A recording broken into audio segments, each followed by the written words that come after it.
My fear was that she was going to follow up too quick, and, well, let's just say Sabrina Carpenter came back a little over a year after releasing her biggest record to date, that being Short and Sweet, and this one is titled Man's Best Friend, and of course the cover got a little controversy surrounding it. I'm not going to get too much into that because it was just ridiculous in itself, but I'm not saying that this was bad.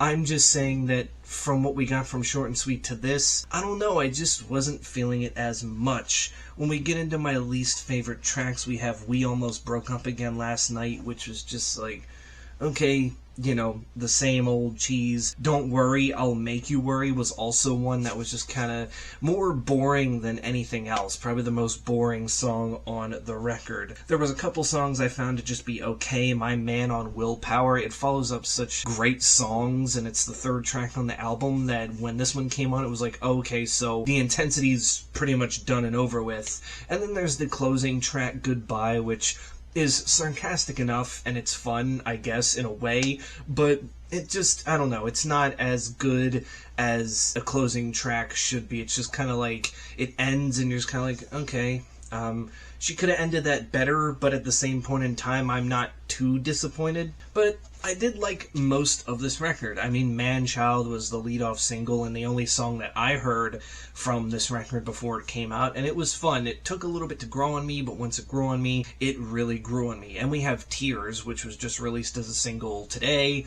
and has become probably my favorite song on this record. There's just something about it, like a lot of these songs throw you back to like the late 80s, early 90s kind of pop, but this one does it the best. Again, I don't know what it is. It's just so fun, so catchy, so danceable. Everything that you love about a Sabrina Carpenter song.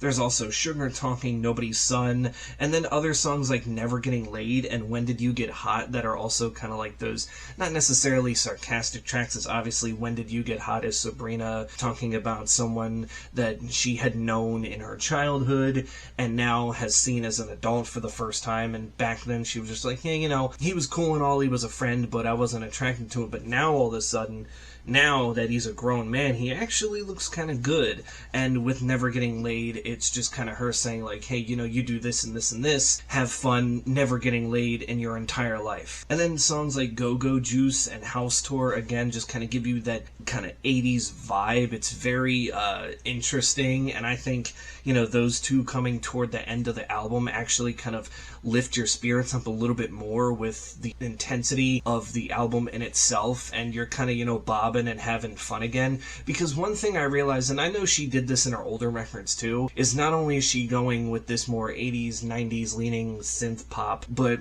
she's also mixing in some sort of like, not necessarily country, but there's definitely some twang in there. It kind of reminds you a lot of like Dolly Parton or something back in the day, which again, she has done before, and she did collab with Dolly Parton on her last record. I believe it was the deluxe edition for Short and Sweet, so it's not a surprise in itself. All in all, I still find this to be a step down from Short and Sweet. Like, it's not a bad album, it's just one that I feel like, I don't know, we got it quicker than we needed to, and there was just a lot of songs on here where I'm like, meh, you know, I may never go back to that again. Whereas Short and Sweet, it was like from start to finish, almost the whole record, it was like, man, this thing, I'm coming back to most of this. But with Man's Best Friend, it's just like, yeah, there's these songs here, but then this whole group of songs, it's like I'm okay with never listening to ever again. But with that being said, it still gets a passing grade, but it barely passes with a 6 out of 10. Again, it's just kind of okay, but it's also not bad enough for me to give it a bad grade, but it's not good enough for me to put it in like the, you know, 70% and higher percentile. It's just kind of, you know, where it needs to be,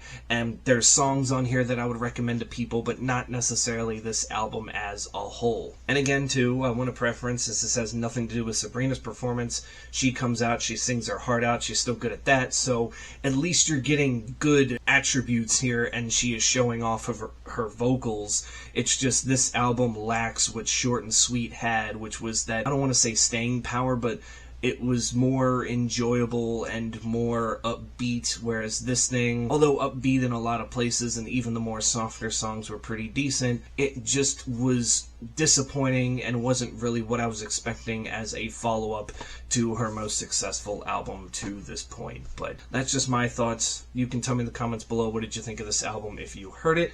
And until then, stay safe out there, and I will catch you all in the next one.